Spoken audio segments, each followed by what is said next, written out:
¿Sabrías reconocer el rostro del mal si te sonríe justo delante de ti? Imagina esto, un hombre común, de apariencia normal, que al caer la noche conduce una vida oscura, secreta, con pensamientos que ni siquiera en las pesadillas más retorcidas podrían concebirse. Este hombre asesinó a 17 hombres jóvenes, sí, 17 vidas arrancadas. Y en algunos casos practicó lo que muchos solo se atreven a leer en los textos más grotescos: necrofilia, canibalismo. Este hombre se llamaba Jeffrey Dahmer. Hoy vas a adentrarte en la historia real de Jeffrey Dahmer, el monstruo de Milwaukee. Una historia tan espeluznante, tan retorcida, que hará que cuestiones tu propia realidad. Desde la placenta de su infancia hasta los momentos más brutales en su departamento lleno de horrores. Y te advierto, esta historia no es apta para quienes creen que ya han visto todo en el género del terror real. Porque no es solo narración de crímenes, es un espejo oscuro que refleja cuán lejos puede caer un ser humano. Jeffrey Lionel Dahmer nació el 21 de mayo de 1960 en Milwaukee, Wisconsin. De niño se mostraba reservado, solitario, obsesionado con la disección de animales muertos, fascinado por lo macabro. Sus notas escolares no lo delataban, sus amigos tampoco.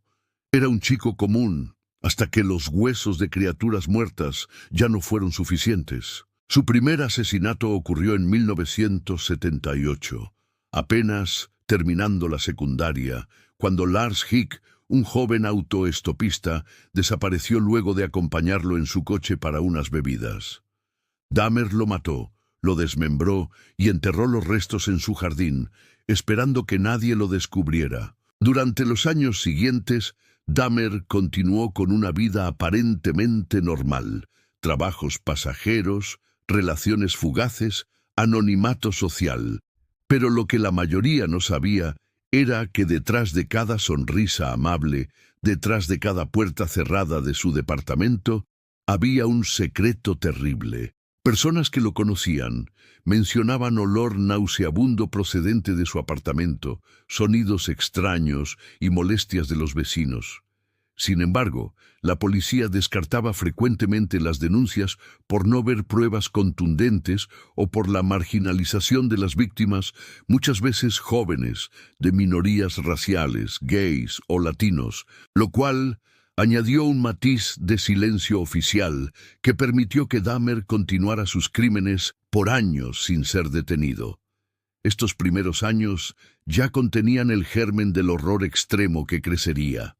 Fantasías sexuales oscuras, necrofilia, preservación de partes del cuerpo, deseos de dominar lo más absoluto de la muerte. No solo matar, sino poseer los restos, congelarlos, manipularlos, convertirlos en objetos de control de algo que para Dahmer era más que asesinato, era poder sobre lo irreversible.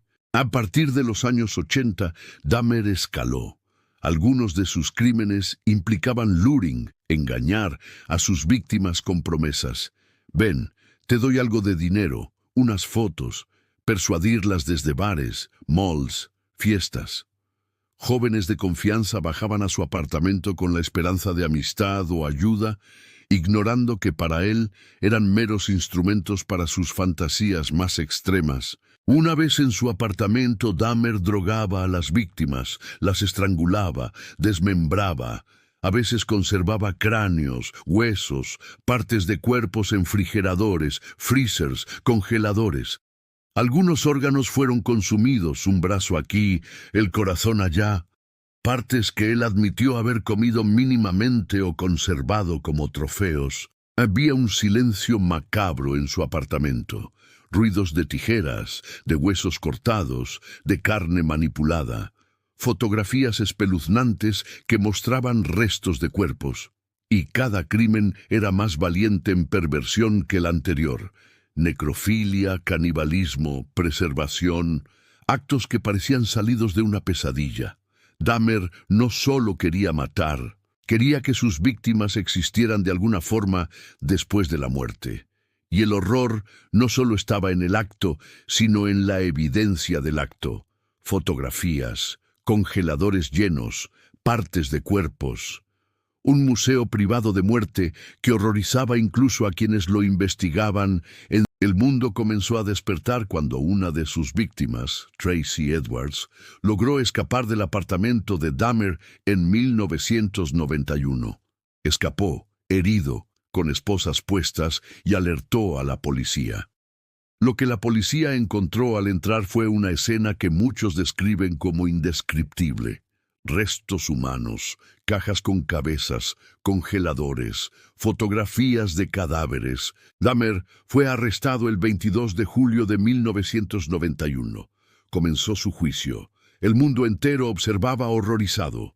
Aunque intentó alegar locura, el tribunal lo declaró legalmente cuerdo. Fue condenado a 15 cadenas perpetuas en 1992 por 15 asesinatos, y luego una condena adicional por un crimen anterior para totalizar 16 cadenas perpetuas. El caso levantó críticas profundas sobre la negligencia de la policía, cómo ignoraron denuncias, cómo descartaron alertas de vecinos, cómo la marginalización de las víctimas permitió que Dahmer continuara. También generó un horror social profundo, muchas preguntas sobre la psicología del mal, sobre qué lleva a un ser humano a cruzar los límites más atroces de la moralidad. Jeffrey Dahmer murió en prisión el 28 de noviembre de 1994, asesinado por un delincuente convicto en una prisión en Wisconsin, pero su legado sigue perturbando. Libros, documentales, series que intentan explicar algo que parece inexplicable. Este relato no es solo sobre crímenes extremos, es una advertencia. Jeffrey Dahmer nos dejó claro que el monstruo puede vivir al lado de personas comunes, que la mente puede degenerar si no se detectan señales tempranas. Soledad, fantasías, aislamiento. Mientras veías este video, piensa qué señales ignoramos en las personas que nos rodean. ¿Cómo es posible que alguien cometa atrocidades tan profundas y siga siendo invisible ante su sociedad? Si te inquieta lo que escuchaste, si estas historias reales te parecen escalofriantes, te invito a que suscribas a este canal, toques la campana y compartas este video, porque el conocimiento duele, pero también salva. Y recuerda, el verdadero terror no está en lo que pasa en la pantalla, sino en lo que sucede cuando apagas la luz.